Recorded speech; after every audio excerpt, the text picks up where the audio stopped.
Hey everyone, welcome back to our virtual Sunday school. This will be our second lesson. Remember, you can find our video, the activity page, and everything on the church website. I'll post a link on our social media. The video will be hosted through YouTube. There are many ways that you and your family can do this each week. And the great thing is you don't have to just do it on Sunday. If you are busy on Sunday morning and your family's running around, you got soccer, you got other things going on, this is what's amazing about our time right now is you have the flexibility to do this when it fits into time with your family. And one of the great things about our discussion sheet is you can do it over dinner. You can do it when you're just sitting, relaxing in your living room.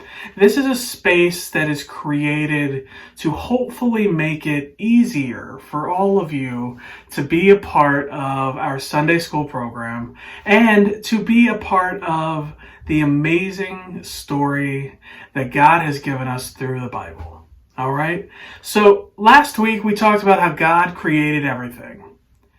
This week, we're going to be talking about how at one time we were all farmers.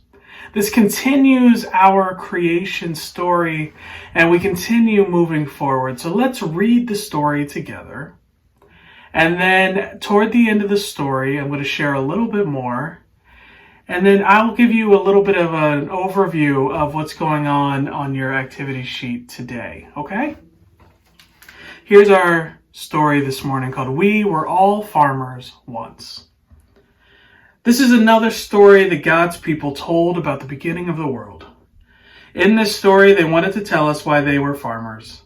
They wanted to tell us why being farmers kept them alive and why farmers keep everyone alive. Long ago, God made the very first person who ever lived. God took the best, richest, darkest, thickest soil from the ground. God shaped this soil into someone who looked like you and me. Then God breathed God's own breath into this person, and that person took the first breath ever. Then in this same best, richest, darkest, thickest soil that God made the first person from, God planted a big farm. God planted the most beautiful fruit trees and the biggest golden fields of grain, and God said to the first farmer, "Be good to the rich soil I made you from. Farm it carefully.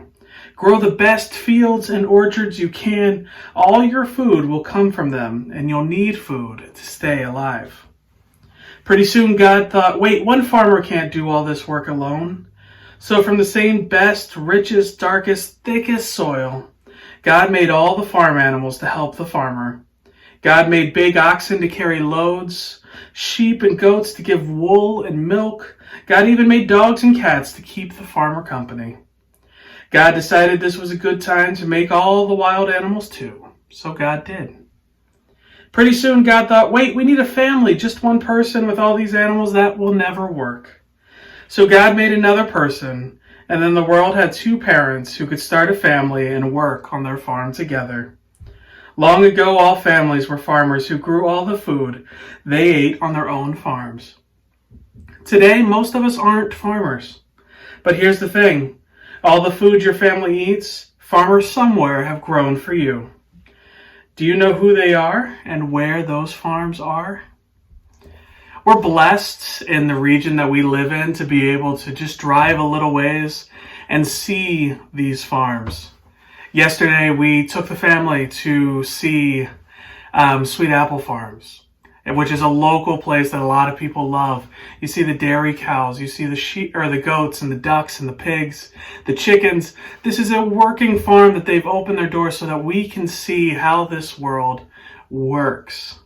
It's a lot of work. But it's so necessary because without them, we don't have food. We don't have that connection to a different world from a time ago that most of us have never experienced. Now, God created us all. God created the world around us.